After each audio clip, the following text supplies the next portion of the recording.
आज आपण लातूरचा प्रसिद्ध असा निलंगा राईस कसा बनवायचा ते पाहणार आहोत. जो बनवायला सोपा आहे, कमी वेळेत, कमी खर्चात होणार आहे, पोटभरीचा आहे आणि खायला खूप जास्त टेस्टी लागणार आहे. आपण वेळ न घालवता रेसिपीला सुरुवात करूया.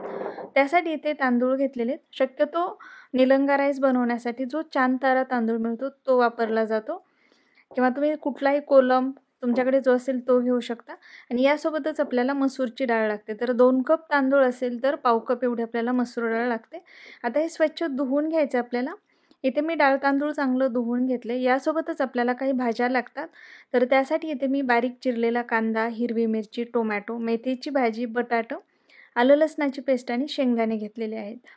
आता आपण फोडणी करूया. तर त्यासाठी एक पातेलं गरम करायला ठेवायचं आणि त्यामध्ये तेल घालायचं. तर थोडंसं जास्त तेल घालायचं. तेल व्यवस्थित तापलं की यामध्ये घालायची आपल्याला मोहरी, थोडे जिरं घालूयात.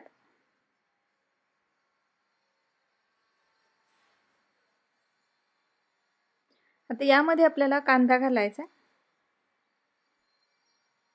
आणि कांदा परतून घ्यायचा. तर खूप जास्त लाल करायचा नाही आपल्याला. हलकासा सोनेरी रंगावरती आला की आपल्याला बाकीचं साहित्य घालायचं यामध्ये.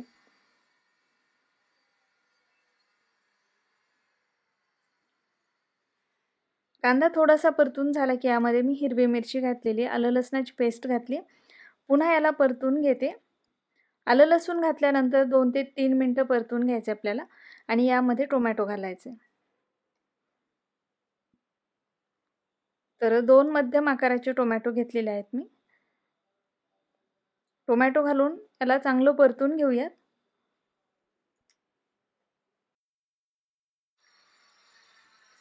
टोमॅटो परतून झाला की यामध्ये आपल्याला मसाले घालायचे.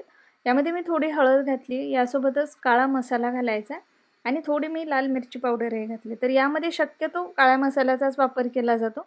आता जर काळा मसाला नसेल तुमच्याकडे तर जो तुमच्याकडे घरामध्ये मसाला असेल ठेवणीचा तो कुठलाही मसाला तुम्ही यामध्ये वापरू शकता. आता मिनिटभर हे मसाले छान परतून झाले की यामध्ये आपल्याला शेंगदाणे घालायचे, बटाटे घालायचे आणि मेथीची भाजी घालायची. तर यामध्ये जे आपण मेथीची भाजी घालतो त्यामुळे या भाताला खूप छान टेस्ट येते. जे आपण रेग्युलर मसाले भात, खिचडी वगैरे बनवतो त्यापेक्षा एक वेगळी चव येते यामुळे याला. आणि याची जी पौष्टिकता आहे ती सुद्धा वाढते.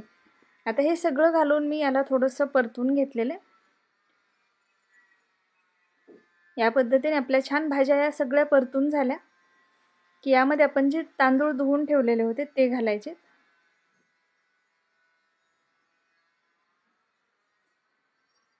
आणि या भाज्यामध्ये याला 1-2 मिनिटं आपल्याला परतून घ्यायचं आहे. तर हलक्या हाताने परतून घ्यायचं कारण आपण तांदूळ धुवून ठेवलेले आहेत अगोदर.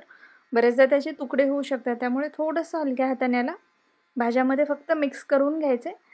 आणि यामध्ये आपल्याला गरम पाणी घालायचं. तर जेवढे तांदूळ असतील तर तांदळाच्या डबल आपल्याला यामध्ये पाणी घालायचे.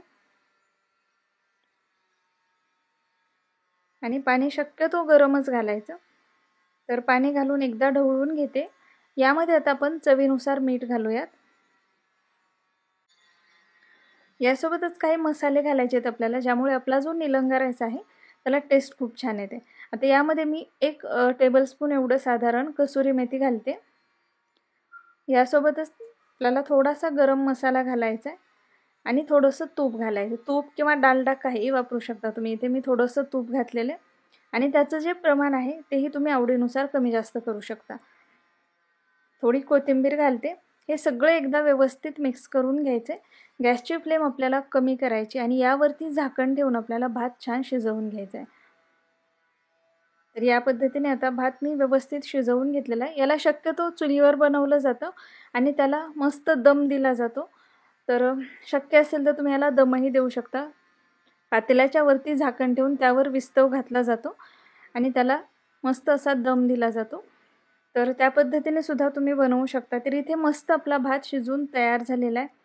तर बघू शकता खूप साधी आणि सोपी रेसिपी आहे. पण खायला खूप जास्त टेस्टी लागणारी आहे, पोटभरीची आहे. तर करून पहा. व्हिडिओ जर तुम्हाला आवडला असेल तर व्हिडिओला लाईक, शेअर आणि चॅनलला सबस्क्राईब करायला विसरू नका. आणि सगळ्यात महत्त्वाचं म्हणजे तुमच्या कमेंट्स नक्की कळवा.